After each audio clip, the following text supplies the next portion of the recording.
Hi, Bible adventurers. Firstly, thank you for your thoughts and prayers. My back is daily getting better. There are times where I've stressed it still, but it recovers quicker and has less lasting pain. It's mainly stiff now, but I'm stretching carefully to try and get things back. It's good to know that there are other people in your life who care about you and pray.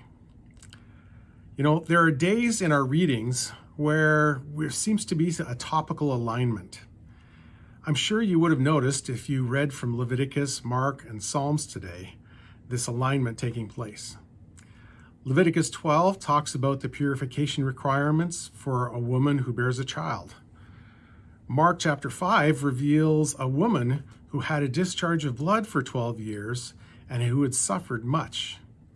And then Psalm 38 probably reflects the heart of this woman when it says, "My friends and companions stand aloof from my plague, and my nearest kin stand afar off."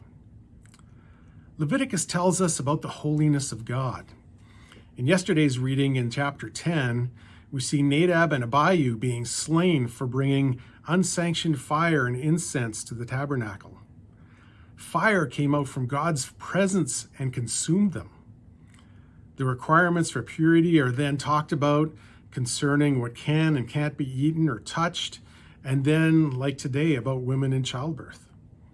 The seriousness of purity before God was evident, and in Jesus' time, women were barred from the temple if they were menstruating or had a recent childbirth.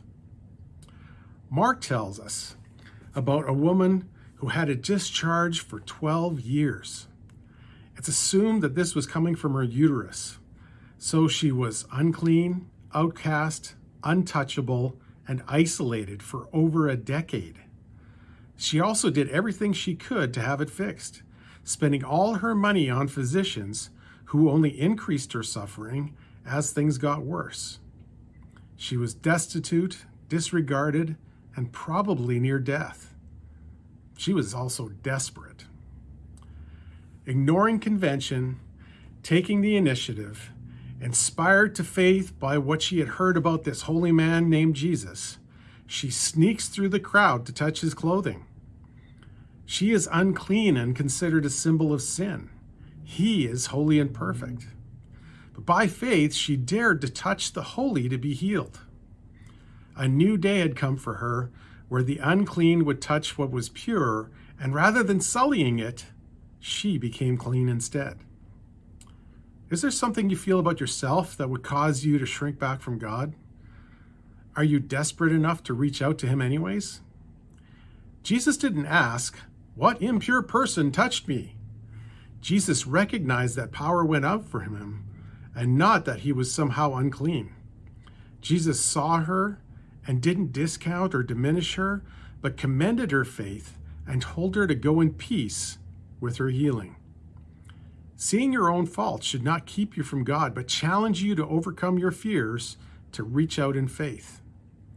You can cry out like at the end of Psalm 38, "Do not forsake me, O Lord. O my God, do not be far from me.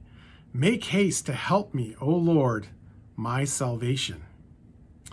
May you find freedom in faith and healing today as you pursue God. Reach out and touch him.